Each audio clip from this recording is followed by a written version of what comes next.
පළමුවෙන්ම ඔබේ මේ රට මේ ඔබ ජීවත් වෙන රටට ඇවිල්ලා මේ නගරයට ඇවිල්ලා අපේ රටේ දේශපාලනය පිළිබඳව ඔබ සමග කිසියම් කතා බහක් කරන්න ලැබීම ගැන සතුටු වෙනවා. දැන් පළමුවෙන්ම ගත්තොත් අපි දන්නවා මෙතන ඉන්න අපේ සහෝදර බොහෝ දෙනා ලොකු ප්‍රාර්ථනාවක් සහිතව තමන්ට පුළුවන් උපරිමාකාරයෙන් මැදිහත් වෙලා දේශපාලනයට අපි සමත් වුණා.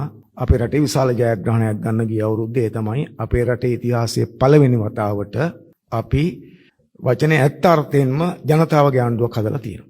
ඊට කලිනුත් අපි අපේ රටේ තිබිච්ච ආණ්ඩු වලට ඔය නම් කියලා තියෙනවා. නමුත් ඒ නම කිව්වට ඒව ඇත්තටම ජනතාවාදී ආණ්ඩු නෙවෙයි. නමුත් අපි අද ඇත්තටම ජනතාවාදී ආණ්ඩුවක් හදලා තියෙනවා. ඒ ආණ්ඩුව අවුරුද්දක් අපි ගත කරලා තියෙනවා. මොකද ඔය ආණ්ඩුව අවුරුද්දක් ගත කරාගෙන මම කිව්වේ ඔබ දන්න කාරණයක්. නමුත් ඔය අපිට විරුද්ධ අය බොහෝ දෙනා අනාවැකි පළ කරා අපි මාස 6කට වඩා පාලනය කරන්නේ නැහැ කියලා.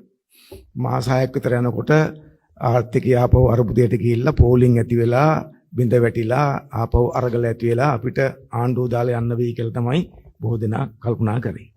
නමුත් අපි තාම ශක්තිමත්ව අවුරුද්දක් ආණ්ඩු කරන එක ඉදලා තියෙනවා.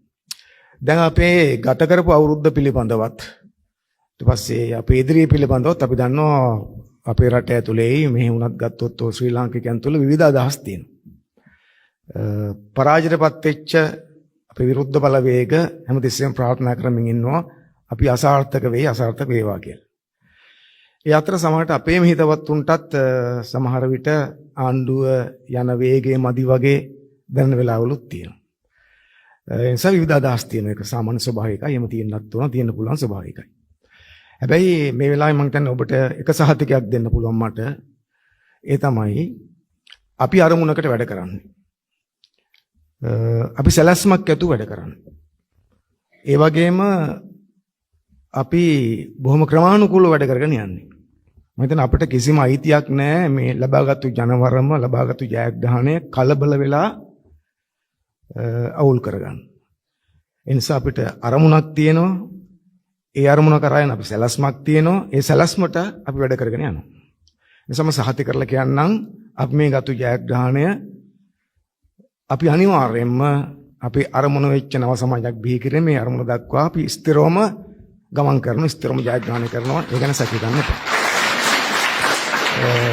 ඉන්සානියන් කවුරු හරි හිතන් ඉන්නවා නම් ඉක්මනින් ආණ්ඩුව අරුබුදයට යාවි, ආණ්ඩුව වැටේ වගේ ඒවා එහෙම දෙයක් ලංකාවේ සිද්ධ වෙන්නේ නැහැ. ඒක ඉතින් පැහැදිලි. එතකොට දැන් මම හිතන්නේ අපිට පොඩ්ඩක් කතා බහ කරගත්තොත් මේ වෙලාවේ අපි ඔක්කොම මේ ව්‍යාපාරයට බොහොම කිට්ටුවෙන් හිටපු සහෝදර හැටියට අපි ඇත්තටම මේ දේශපාලනය කරේ ආණ්ඩුවක් හැදුවේ අවුරුදු 5ක් හරි 10ක් හරි ආණ්ඩුවක් කරන් යන්න නෙවෙයි.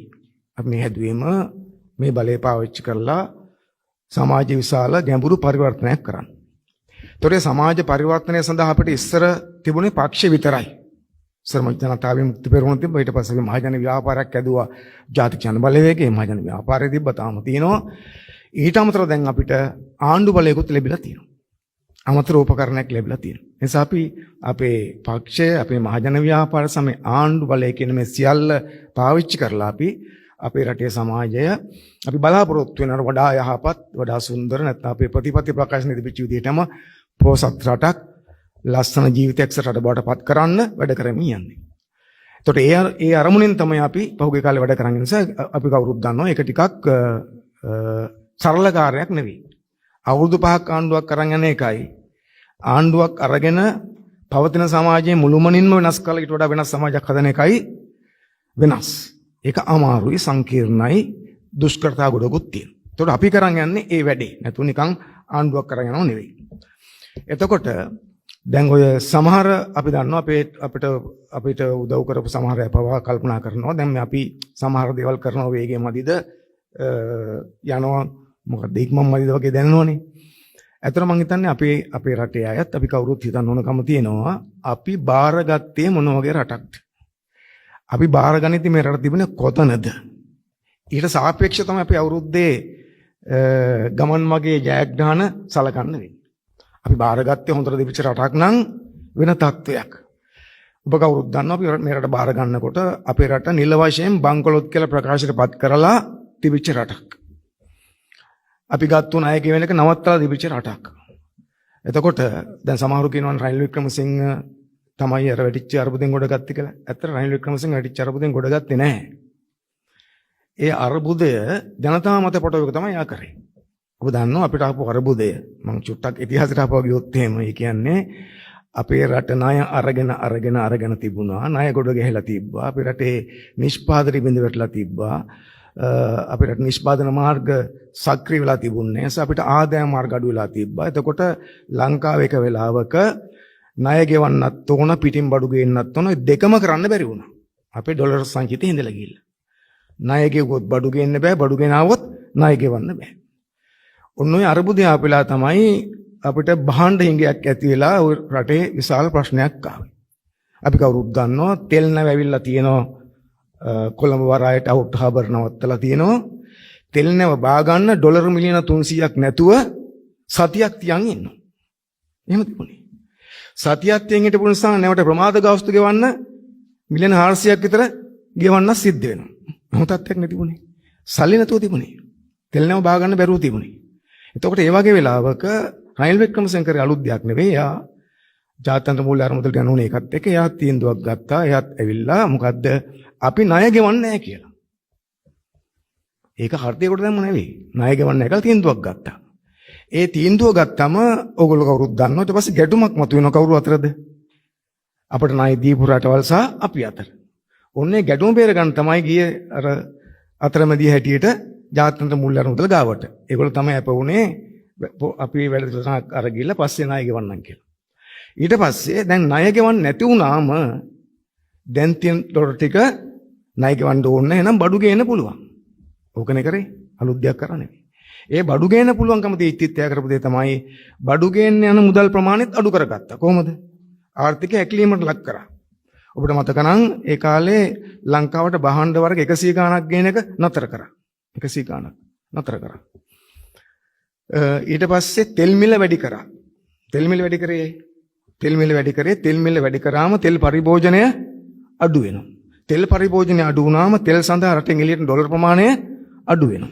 එහෙම තමයි බේරුවේ. කියන්නේ ජනතාවගේ ආර්ථික අකුල ජනතාවට තියෙන දේවල් අඩු කරලා තමයි මේක බේරුව කියලා කියන්නේ. එහෙම තමයි අපේ රට තිබුණේ. ඒ ආර්ථිකේ පැත්තෙන්. ඊළඟ සමාජීය පැත්තෙන් ගත්තොත් එහෙම අනිත් පැත්තෙන් අපේ රටේ පරිපාලනය අවුල් ජාලයක් වෙලා තිබේ. තාම ලියනවා අපි. හිතා ගන්න බැරි අවුල් ජාලයක් හදලා තිබේ. නීති රීති මොකුත් නැතුව මම තමයි නීතිය මට උන්තාලට ඔක්කොම ಜಾති කියලා මතකනේ එකපාරක් ගෝඨාභය කිව්ව නේද? එහෙම අදපු අවුල් ජාලයක් තිබුණා. ඊළඟට අපේ රටේ රාජ්‍ය පරිපාලනය සම්පූර්ණයෙන්ම බිඳ වැටලා විනාශ වෙලා තිබුණේ. අනිත් පැත්තෙන් ගත්තොත් අපේ රටේ වංචා දූෂණ හොරකම පිරීලා රටට ලෝකෙට මුහුණ දෙන්න බැරි තත්ත්වයක් තිබ්බා. එවැනි අර්බුද ගොඩක් තියෙත් තමයි අපි ආණ්ඩු බලය ගත්තේ. ඒතර අපිට මුලින්ම සිද්ධ වුණේ මොකද්ද? අපිට මුලින්ම සිද්ධ වුණේ එක පැත්තෙන් ගත්තොත් මේ කඩා වැටිච්ච ආර්ථික ස්ථාවර කරගන්න ඕනකම තිබ්බා. නැත්නම් එතන ඉහට යන්න පුළුවන් කමක් නැහැ. අනෙක් පැත්තෙන් ගත්තොත් වංචා දූෂණ නවත්තන ඕනකම තිබ්බා. අපි තිබ්බ පළවෙනි පියවර දෙක තමයි එකක් මහ බැංකුවත් සම්බන්ධ කරගෙන අපි අපේ රටේ කඩා වැටිච්ච ආර්ථිකය ස්ථාවර කරා. දැන් එතකොට අපි පෞගේ අවුරුද්ද කරලා තියෙන තමයි අපි ආර්ථිකය නැවත කඩා වැටෙන මට්ටමට ස්ථාවර කරලා තියෙනවා. ඒක ලෝකේ රටවල් පිළිඅරන් තියෙනවා. ගොඩක් පිටගත්තා. ලෝකේ රටවල ආර්ථිකය ගැන මේ මනින එක දර්ශක සහ එක ආයතන තියෙනවානේ. ඔය ෆිච් ආයතන වගේ ඒවා. ඒගොල්ලෝ කවුරුත් කියලා තියෙනවා ලෝකයේ මේ වගේ අර්බුදයකට කියලා මෙතරම් ඉක්මනින් අර්බුදෙන් ගොඩ ආපු රටවල් නැහැ කියලා. අපිට ඒ ගෞරවය තියෙනවා. අපි හිම කරගත්තා.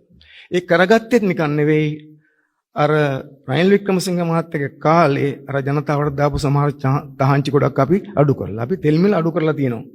අපි ගත්තොත් රුපියල් 30ක 35ක ප්‍රමාණයට තෙල් මිල අඩු කරලා තියෙනවා. ඒකත් එක්කෙන් තෙල් පරිභෝජනය වැඩි වෙලා තියෙනවා. ඊට පස්සේ අපේ රට වාහන ගෙනාවේ නැහැ. අපි වාහන ගේන්න තීන්දුවක් ගත්තා. වාහන ගෙන මුදල් වෙන් කරා. සාමාන්‍යයෙන් අපි කල්පනා කරේ අපේ ඩොලර් ප්‍රශ්නයක් තිබෙච්ච නිසා වාහන ගේන්න ඩොලර් බිලියන 1.2ක් වගේ මුදලක් වෙන් කරන් තීන්දුව කරා. නමුත් දැන් මේ වෙනකොට ඩොලර් බිලියන 1.9ක් විතර දක්වා කියන්නේ බිලියන 2කට එකතු ප්‍රමාණයක වාහන ඇවිල්ලා තියෙනවා. නැත්නම් එල්සි ඕපන් කරලා තියෙනවා. එතකොට වාහන වැඩිපුර ආවට පස්සේ මොකද සිද්ධ වෙන්නේ? තෙල් පරිභෝජනේ තව වැඩි වෙනවා. ඒ කියන්නේ අපිට තෙල් සඳහා ගෙවන පිටට යන මුදල් ප්‍රමාණය වැඩි කරන්න වෙලා තියෙනවා. අපි ඒක කරලා තියෙන ප්‍රශ්නයක් වෙන්නේ නැතුව. ඊට පස්සේ අපි තහනම් කරව භාණ්ඩ විශාල ප්‍රමාණයක තහනම ලිහිල් කරලා ආපහු ඒවා ගේන්න පටන් ගත්තා. ඒ කියන්නේ අපේ රටෙන් ඩොලර් පිළිට යනවා. එතකොට එහෙම අර අකුලපු ආර්ථිකයේ කිසියම් ප්‍රමාණයෙන් අපි ආපහු විවෘත කරලා භාණ්ඩ ගෙන්නීම ආරම්භ කරලා එහෙම තියෙද්දිත් අපි සමත් වෙලා තියෙනවා අපේ රටේ විදේශ සංචිත ආරක්ෂා කළා ශක්තිමත් කරගෙන තියන්නේ. අනිත් පැත්තෙන් ගත්තොත් අපේ රටේ බදු මුදල් එකතු වුණේ හරියට අපි පෞගේ කාලෙමදිත් බදු මුදල් එකතු කරා ආදායම් බදු, රේග බදු, සුරා බදු හරියට එකතු කරා ඉලක්ක පන්නලා ගියා අපි. ඒ නිසා තමයි අපිට භාණ්ඩාගාර මුදල් ආවේ. ඒ නිසා විපක්ෂයටත් මේ සැරේ අය වෙලාවේ මොන ගොල්ලෝ කවුරුත් දන්නෝ පිළිගන්න සිද්ධ වුණා භාණ්ඩාගාරේ උතුරන්න සල්ලි එකතු කරලා තියනවා කියලා. මිට කලින් එහෙම තත්ත්වයක් තිබුණේ නැහැ. අපි ට්‍රිලියන් එක විතර මුදලක් එකතු කරලා තියෙනවා රුපියල් වලින්. ඒතකොට මම කියන්නේ ඒ නිසා ආර්ථික පැත්තෙන් ගත්තොත් අපි ලොකු ජයග්‍රහණයක් තියලා තියෙනවා. ඒ ජයග්‍රහණය සලකන්න ඕනේ මොකට සාපේක්ෂවද? ඒක සලකන්න ඕනේ අපි පටන් ගත්ත තැනට සාපේක්ෂව. නැතු දැනට අදට සාපේක්ෂ නෙවෙයි. අපි හිටියේ ඊටාත්ම නරක තැනක. විපක්ෂ හිතන් හිටියේ ආපෝ තෙල් පෝලිං එයි කියලා. එහෙම තත්ත්වයක් තමයි ඇත්තටම තිබුණේ. රනිල් වික්‍රමසිංහගේ කාලේ ඔබට මතක නැහැ මොකද්ද කිව්වේ? රනිල් වික්‍රමසිංහ හැමතිස්සෙම කියනවා ලබන සති දෙක මීට වඩා අමාරුයි කියලා. එහෙම කිව්වේ. රනිල් වික්‍රමසිංහ උදාහරණයකුත් ඔබට මතක නම් අපි දැන් මේ ලංකාව කියන දරුවෝ වඩාගෙන වැල් පාලමේ යන්නේ කියලා. අර හුණුවටේ කතාව මතක් කරන්නේ. වැල් පාලමේ යන ගමන් හිටියේ. එයා කිව්වා අපිට ඔබට මතක නම් අපිට ආර්ථිකය ගොඩ එන්න පුළුවන් වෙන්නේ 2048 කියලා. එච්චර කල් දාලා තිබුණ මේක. අනිත් පැත්තෙන් ඔබට මතක නම් එයා කිව්වා අපිට මේ පුවත්පත් සාකච්ඡාවලින් කිව්වා අපිට මේ රටේ මේ අර්බුදෙන් ගොඩ එන ණය ගෙවා ගන්නම් අපේ රටේ සමහර ආයතන විකුණන්න වෙනවා කියලා කිව්වා. ප්‍රසිද්ධිය කිව්වා විකුණන්න වෙනවා කියලා. හැබැයි අපි කිසිවක් පික්කෙත් නැහැ. රට වැල් පාලමේ එල්ලුවෙත් නැහැ.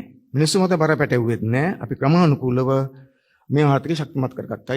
අපි හිතන්නේ ඒක මේ වෙලාවේ අපි ගත්ත ලොකුම ජයග්‍රහණයක් ඇටියට. දැන් අපිට බය නැතුව කියන්න පුළුවන් අපි ඉන්නේ ශක්තිමත් ආර්ථික පදනමක් මත.